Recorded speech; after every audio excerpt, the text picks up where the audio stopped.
അസ്സലാമു കൂട്ടുകാരെ, നാം എന്നുള്ളത് റമദാൻ മാസത്തിലാണ്.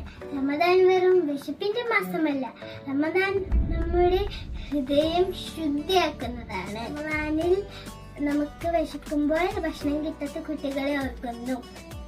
നമുക്ക് ദാഹിക്കുമ്പോൾ നാം ഓരോ തുള്ളി വെള്ളത്തിനും അൽഹംദുലില്ലാഹ് പറയാൻ പഠിക്കുന്നു. നമ്മുടെ പ്രവാചകനായ നബി സല്ലല്ലാഹു അലൈഹി വസല്ലം പറഞ്ഞ പോലെ ചെറിയ ചെറിയ പ്രവൃത്തികൾക്ക് വലിയ പ്രതിഫലം കിട്ടുന്ന മാസമാണ് റമദാൻ.